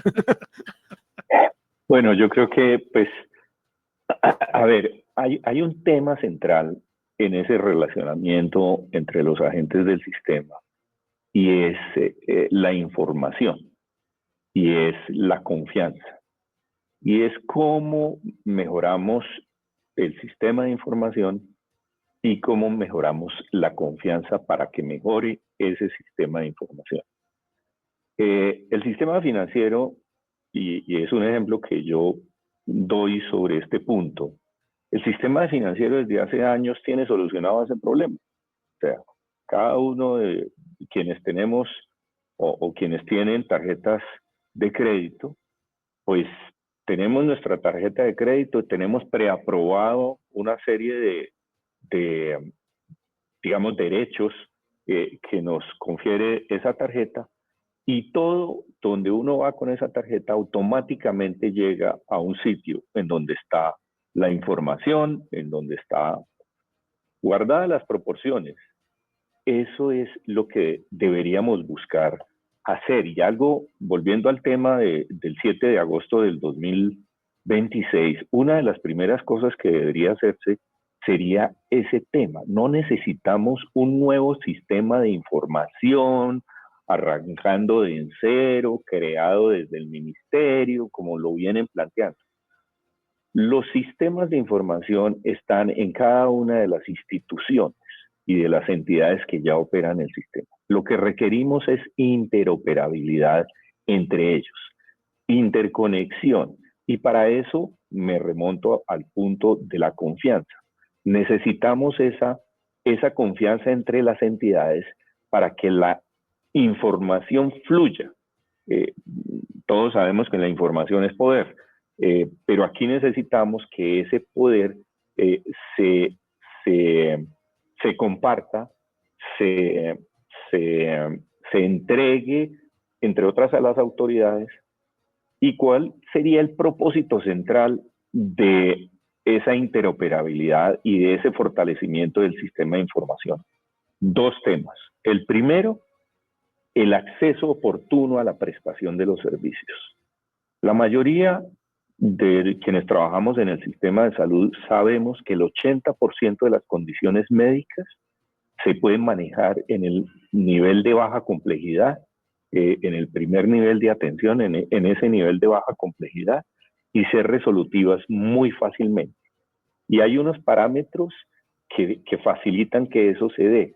Eso podría estar preaprobado en ese proceso de relacionamiento entre IPS y EPS, que permitan un acceso más oportuno y más rápido para los usuarios y pacientes, empezando por los pacientes en los servicios ambulatorios y continuando después por los pacientes ya en servicios hospitalarios. Entonces, un tema, el tema de acceso oportuno. Y el segundo tema tener más rápidamente y de manera más oportuna también la información para tomar decisiones que ajusten el sistema de salud de manera más expedita, de manera más efectiva.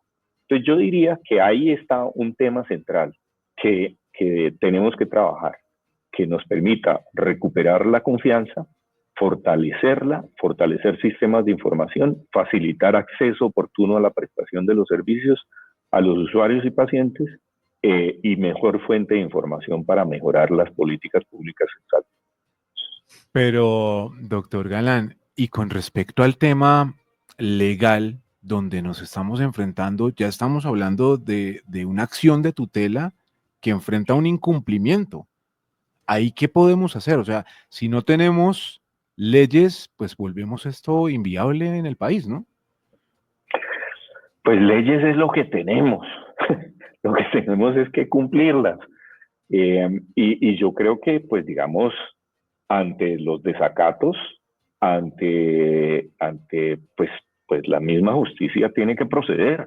Digamos, cuando no se cumplen las órdenes, pues hay que hacerlas cumplir.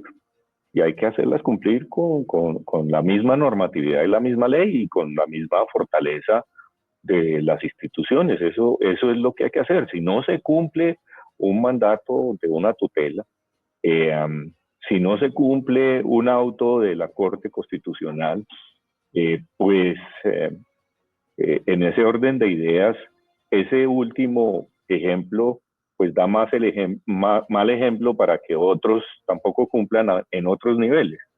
Entonces yo sí creo que debe haber, digamos, sanciones claras, debe haber imposición de sanciones para quienes no cumplan con esos mandatos legales.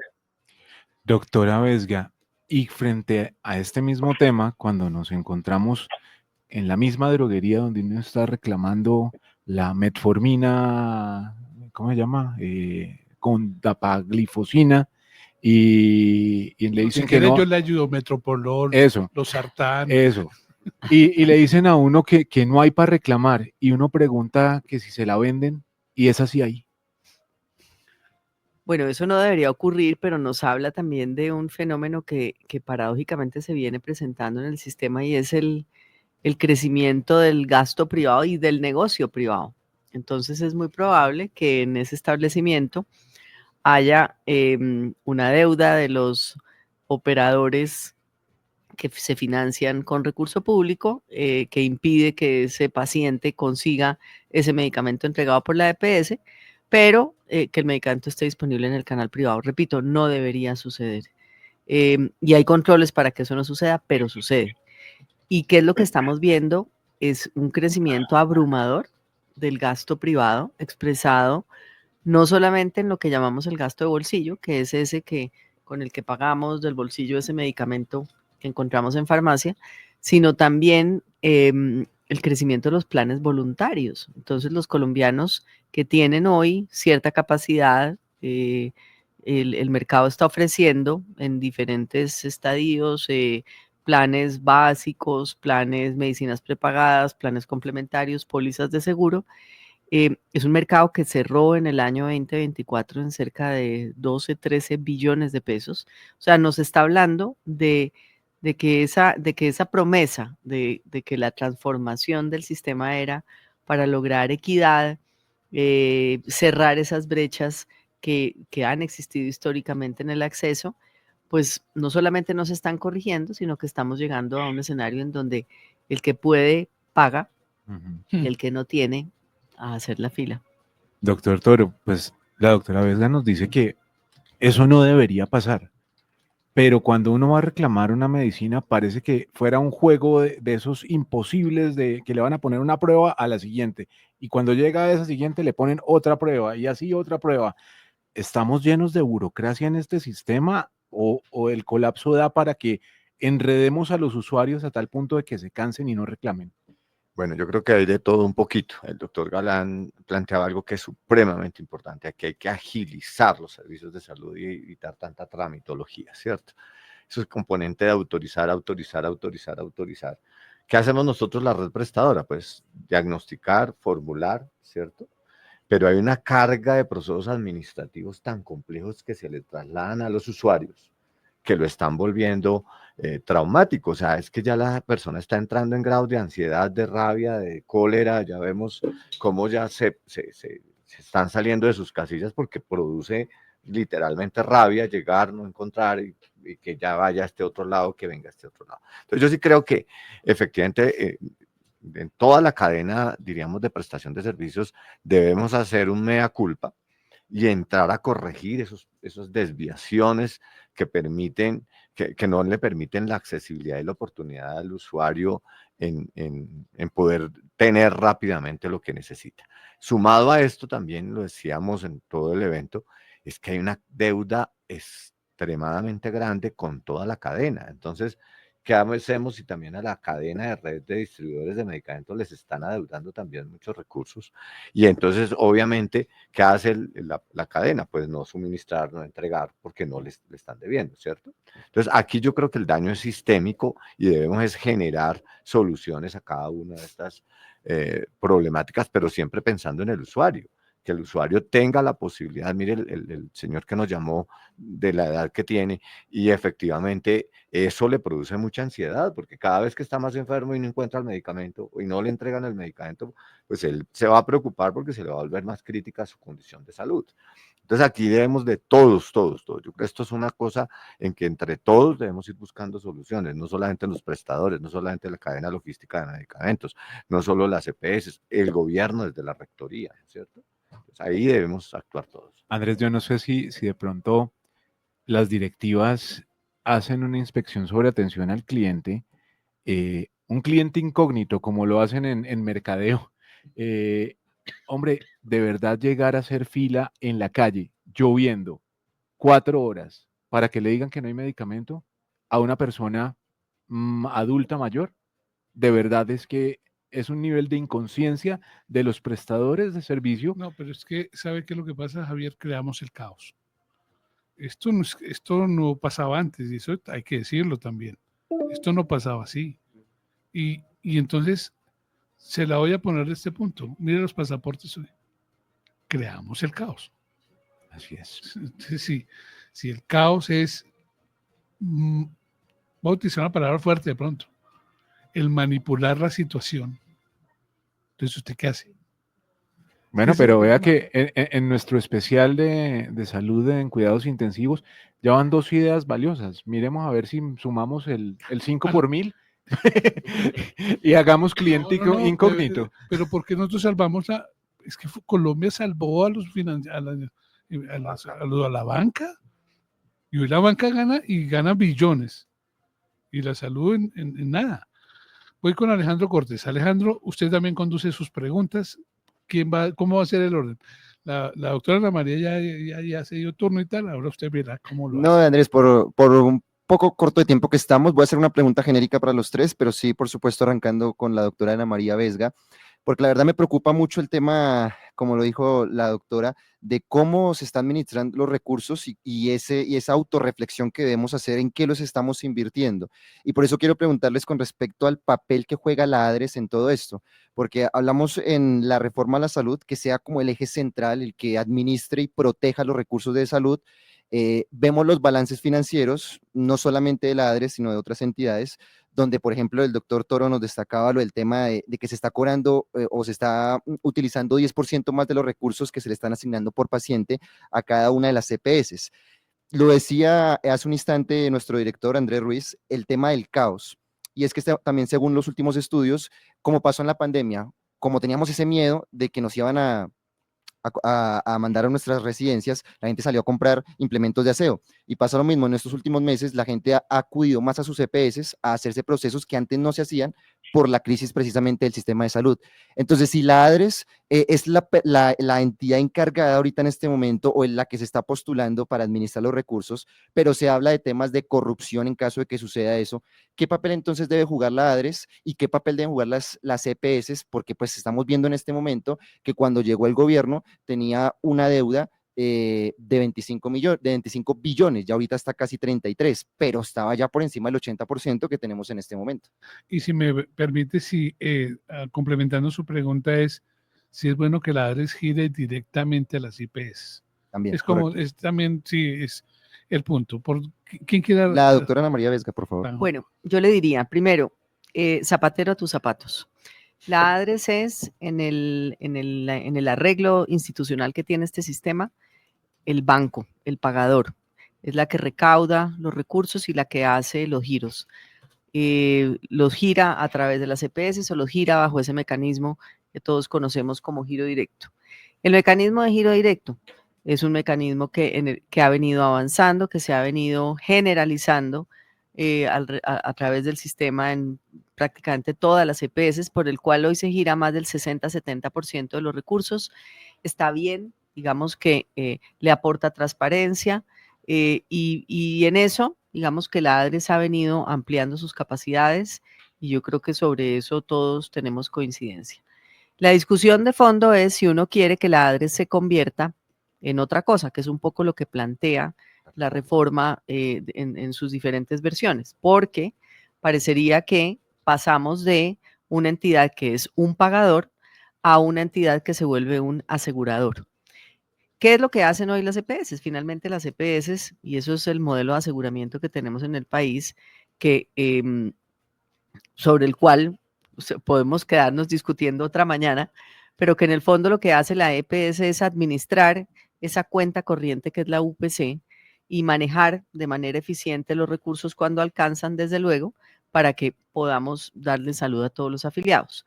Lo que se busca a través de la reforma es que sea la ADRES finalmente la que lleve esa cuenta corriente, pero también sea la ADRES la que pague, pero también sea la ADRES la que audite. Entonces, cuando tenemos una entidad que actúa juez y parte y que tiene todos los roles, primero estamos avanzando estamos caminando hacia una estatización del sistema donde hay un único pagador y un único gestor, pero dos, corremos el riesgo, uno, del desborde presupuestal, que es precisamente el que usted hablaba, quién lleva esa cuenta corriente, pero dos, pues de que el exceso de roles en la entidad terminen por desbordar su misionalidad. Entonces,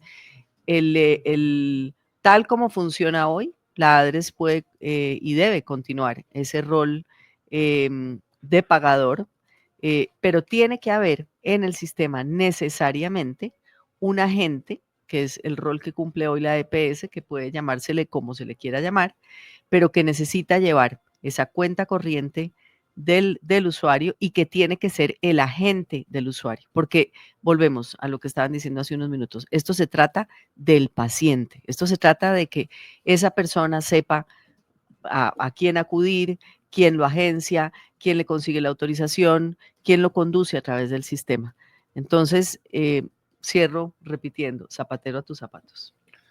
Doctor, para preguntarle, con respecto a lo que nos acaba de comunicar la doctora Vesga, ¿debe ser protagonista, antagonista o una combinación de las dos? Yo creo que ahí es una discusión que hay que manejarla con mucha filigrana para el futuro del sistema.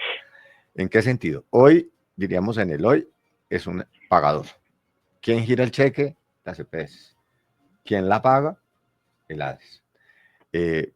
No sé cuándo irá a salir la resolución del 80 al 90% que se estaba planteando, pero entonces la pregunta que nos hacemos los prestadores es, puede ser el 80, puede ser el 100, pero ¿de cuánta plata?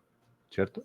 Porque si fuera la plata necesaria y se ubicara la plata necesaria para que nos pagaran el 100% de la factura, es que por giro directo a un cartera corriente por cada 100 pesos facturados nos está llegando 60 pesos o 70 pesos por giro directo. ¿Y tarde? Bueno, diríamos que en eso ha mejorado el ejercicio, ¿cierto? Porque la EPS ordena y postula todos los meses y ellos en 24 horas después de postulado, nosotros las IPS tenemos la plata. O sea, diríamos que en eso ha mejorado y es lo que nos ha permitido caja, ¿cierto? En el ejercicio. Pero a futuro, pues el ADRES obviamente plantea que se está reestructurando, que está haciendo toda la mejoría de sus procesos y está haciendo como todo el tema de buscar mejorar sus procesos. Pero el problema radica es si va a ser en ese ejercicio de asegurador, entonces también el tema de reservas técnicas, el tema de cómo se va a garantizar si se acabó la plata. Entonces, ¿qué? No, le giré hasta hoy porque la plata se acabó. pues porque ya entra bajo la responsabilidad de gerenciar la bolsa, ¿cierto? Entonces, si gerencia la bolsa y la bolsa acaba en octubre, entraríamos entonces a los octubres negros que teníamos en nuestro sistema en aquellos tiempos, que sabíamos que la plata alcanzaba hasta octubre, ¿cierto? Y en octubre corra a buscar traslados presupuestales, corra a buscar el Estado, recursos nuevos. O sea, yo creo que ese tema de responsabilizar a la ADRES con todas las funciones que la reforma le trae para la nueva operación de la ADRES, en caso de ser aprobada, sí debe ser manejada con mucha filigrana, ¿no? El doctor Galán. Sí, doctor Galán, quiero destacar también una frase que nos ha dicho a lo largo de esta conversación, y es: los gobiernos anteriores intentaron solucionar los problemas de caja, pero de igual manera, como lo recalqué cuando hice mi pregunta, los miembros del gobierno actual dicen que cuando ellos recibieron pues el periodo en este momento, tenían ya una deuda que pasaba los 25 billones de pesos. Entonces, le traslado también la pregunta con respecto a la responsabilidad que debería asumir la ADRES en todo esto. A ver, yo creo que los gobiernos no se eligen para hacer diagnósticos, se eligen para solucionar los problemas que los países tengan y no para agravarlos. Eso como primer punto. Con respecto a la ADRES, pues yo creo que la propuesta del gobierno nacional es un retroceso de la seguridad social hace más de 50 años. La seguridad social en el mundo, por allá en la década de los 70 y particularmente antes de la década de los 70 y particularmente en Europa, pues lo que tenían era un pagador único que esa era la seguridad social, era un pagador de facturas y un pagador de prestación de servicios. Con eso, ¿qué lograron? Esos países lograron en la seguridad social la cobertura universal, lograron llegar a prácticamente el 100% de la población o acrecentar muy rápidamente la cobertura de la seguridad social en salud. Pero los costos de los sistemas de salud se dispararon de manera muy importante, lo que condujo a una segunda ola de la seguridad social, y es cuando nace todo esto que venimos mencionando de la gestión de los riesgos en salud, la gestión de los riesgos financieros, la gestión de los riesgos operativos, la gestión de los riesgos técnicos o propiamente de salud de las personas, de la salud individual de las personas. Y así empezaron a ajustar, manteniendo la cobertura universal, pero introduciéndole mecanismos de racionalidad del gasto en salud y mecanismos que permitieran hacer los sistemas de salud más sostenibles, pero además más solidarios y equitativos. Colombia ya venía con la reforma de 1993, llegando a la tercera etapa, junto con los países europeos, a la tercera etapa ola de la seguridad social en salud, en la cual ya no era solamente esa gestión de los riesgos en salud, sino una focalización más adecuada de la asignación de recursos, y estábamos en ese proceso. Entonces, la propuesta del gobierno con la ADRES nos lleva a 50 años atrás, y esa película ya la vimos y dio malos resultados. Entonces, eso es pues la consideración que yo tendría con respecto a la ADRES. La ADRES nació como una tesorería de la nación, como una tesorería del sistema de seguridad social en salud. Y uno no se imagina a la Tesorería General de la Nación con una cantidad de funciones adicionales más allá de la tesorería, como si fuera un banco, como si fuera un sistema de aseguramiento, como si tuviera que hacer una cantidad de actividades esa tesorería que no le corresponden. Entonces, la naturaleza por la cual nació la ADRES fue la de ser una tesorería. Ahora, si el Estado colombiano asume el riesgo financiero en salud, pues bueno, está bien. Al fin y al cabo tenemos un sistema de salud público con delegación de funciones a agentes y actores privados. Y si el Estado colombiano toma esa decisión de asumir ese riesgo financiero, Lo que sí sería muy importante es que un agente, llamémoslo como lo llamemos, sea el encargado de la gestión de los riesgos operativos, o sea, de todo lo que tiene que ver con la gestión de la demanda, de ser ese comprador inteligente para los ciudadanos, de ser ese asegurador y que le haga la gestión también para los ciudadanos de los riesgos ya técnicos de salud propiamente individual. Pues mire, yo les quiero agradecer a los tres. Se nos pasó el tiempo volando, Germán. Así es, Rápido. Debo entregar la cadena para cosas de estructura y programación a las 55. Y voy a arrancar por usted, doctor Toro. ¿Qué no le pregunté que le quiere decir a los oyentes? Y le voy a entregar 2 minutos, por favor. Que no me preguntaste tantas cosas, pero bueno, yo lo que digo es lo que ustedes siempre me preguntan, que todos los que nos escuchan, la abuelita, la tía que está hoy muy preocupada, ¿qué le puede quedar de esta entrevista? ¿Cierto? Sí. Y yo creo que lo que le puede quedar es que debe seguir preocupada, pues porque desafortunadamente... Digo que todo se arregló, que quién sabe. Sí, o sea, no sabemos si esto mejore, ¿cierto? Ajá, sí. A mí sí me preocupa muchísimo, es que efectivamente uno no ve reglas de solución. O sea, todos los días es una noticia nueva con un problema nuevo, Sí. pero nunca de parte del gobierno encuentra uno que digan, esta es la solución, vamos a hacer esto, tranquilo. O sea, que salga a darle ese parte de tranquilidad a lo que tú estabas preguntando hoy en este evento con el tema de medicamentos. Hoy lo que le está doliendo más a la gente es el tema de la dispensación de sus medicamentos. Esa tortura de horas enteras que uno dice, ¿cómo se lo soluciona?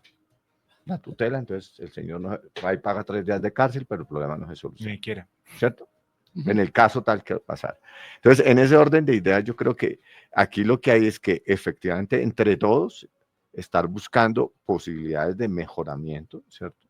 Pero el usuario dice, ¿mejoramiento yo qué? Si es que lo que yo necesito es que me atienda, ¿cierto? Yo lo que necesito es buscar soluciones. Nosotros los prestadores, cada vez más críticos en el tema de prestación de servicios, lo planteaba yo en un tema que me dices, que no te pregunté.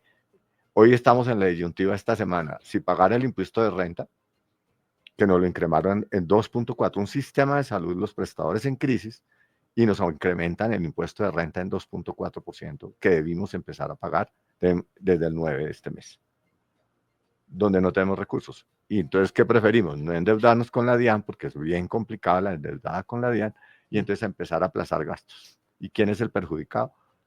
El colaborador, la cadena logística, porque no tenemos que pagar, y el mismo usuario. Entonces, cada vez ve uno que hay medidas que nos asfixian más, que terminan ahorcando un sistema en el cual no encontramos soluciones. A mí me preguntaban que decía, bueno, y entonces la deuda de los 32 billones, ¿quién se la va a pagar? Y entonces el presidente sale a decir, yo no voy a responder por esa plata. Que respondan las CPS con su patrimonio. Y entonces, ¿qué dijo? 14 billones de pesos negativos. Entonces, en ese orden de ideas, ¿cómo quedamos nosotros los prestadores que 7 por 24? En este momento que estamos haciendo la entrevista, todas las IPS del país tienen muchísima gente atendiéndose en este momento. Desde luego. ¿Cierto? En este mismo momento de la entrevista. Nosotros los prestadores los estamos atendiendo, pero la pregunta es, ¿cuándo nos van a pagar? Doctor Galán, lo mismo. Voy a cerrar como comencé, cerramos con la doctora Ana María. Doctor Galán, 2 minutos para, no su conclusión, sino que no le preguntamos. A ver, no, yo creo que, digamos, más que conclusión, o que yo le diría que a la opinión pública o a la gente en general, que hay una voluntad en el sector salud mayoritaria de trabajar por encontrar las soluciones a la problemática que hoy tiene el sistema de salud. Que hay un sector mayoritario en el sistema de salud que ve la necesidad de que se haga una reforma adecuada, pertinente, que la que se ha propuesto es insuficiente para solucionar estos problemas que hemos presentado y que hemos discutido en el día de hoy, que esa reforma no es la reforma que encuentre esas soluciones y que definitivamente seguiremos trabajando con ese propósito, ese sector mayoritario del sistema de salud, que ojalá se nos escuche, que buscaremos en el Congreso de la República ser escuchados más. Ahí ha habido una atención adecuada, especialmente en una de las cámaras del Congreso de la República, y seguiremos trabajando en esa búsqueda de soluciones, pero también seguiremos trabajando con la Procuraduría, con la Defensoría del Pueblo, con notificaciones o diálogos en la medida en que corresponda con la Corte Constitucional y con los diferentes agentes del sistema en el propósito de encontrar esas soluciones y trabajar por esas soluciones, porque eso es lo único que sabemos, eso es lo que aprendimos a hacer, trabajar por la salud de los colombianos, y estoy seguro que quienes estamos en ese sector mayoritario del sector salud o del sistema de salud tenemos ese propósito y esa vocación de seguir con esa orientación. Doctora Ana María. No, cerraría diciéndoles y retomando al paciente del doctor Galán, hay que estabilizar al paciente.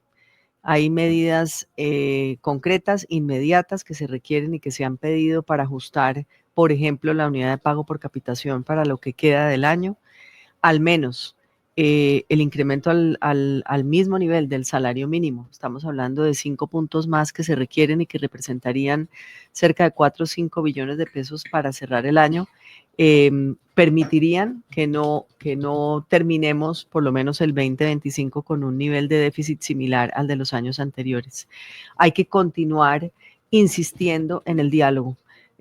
Reitero la invitación a la Procuraduría para que acompañe y gestione y facilite ese escenario.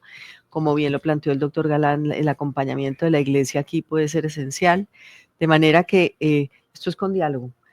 Nos queda un año todavía, nos quedan muchas vidas por salvar, nos quedan muchos pacientes por atender y como bien lo dice Jorge, es minuto a minuto. La gente está sintiendo la desatención y con toda razón. Yo creo que las sensaciones de indolencia, ¿por qué no se toman las medidas que se requieren para ese paciente cuando tenemos en las manos la solución? Disponibilidad, recojo lo que dijo el doctor Galán, aquí hay un sistema lleno de capacidades, de agentes que saben hacer su tarea, de capacidades construidas, de experiencia. Pongamos al servicio de la gente todo eso que sabemos y dejemos la pugnacidad y el enfrentamiento y echémonos esto al hombro. Gracias, doctora Ana María. Ricardo, voy a dar excusas a los oyentes que no los puede sacar al aire, pero por favor, agradezcámosles que estuvieron con nosotros ahí. Andrés, efectivamente, muy conectada la gente. Luisa Ulloa, Sandra Vargas, Mónica, estuvo Jairo Ramses, estuvo Erika. Nos hicieron unas preguntas increíbles, Andrés, que desafortunadamente yo creo que sí es posible mirar otro espacio, pero se las dejo ahí en el aire. Preguntas como la estructura que está presentando números rojos no funciona, ¿cuál va a ser la solución? Porque si no se cambia va a colapsar. O una pregunta muy puntual es, la intervención no está funcionando. ¿Qué hacer si las EPS intervenidas no funcionaron después de haber sido intervenidas? ¿Se cambia la manera de hacer la intervención o simplemente se demostró que ni siquiera intervenidas funcionan? Doctor Toro, gracias. Lo espero cuando quiera aquí a tomar café. Claro que sí, muchas gracias. Doctora Ana María, gracias. A ustedes, muchas gracias. Doctor Galán, gracias por estos. Nunca lo habíamos tenido 2 horas, ni a usted tampoco, doctor, ni a usted, doctora. 2 horas en este especial de ASB Noticias 6 AM. La salud está en cuidados intensivos. Le agrego un adjetivo calificativo más, pero grave. Vemos a las 8. Muchas gracias, Andrés. Doctor Galán, un abrazo para usted, un abrazo para usted. Me quedaron debiendo el tinto, pero bueno, gracias. Pero usted no vino, Gracias, doctor Galán. Vamos y se los llevamos. Sóbese por la ventana a ver si está llegando, doctor. Permiso, a las 8:00 a.m. viene el bloque deportivo.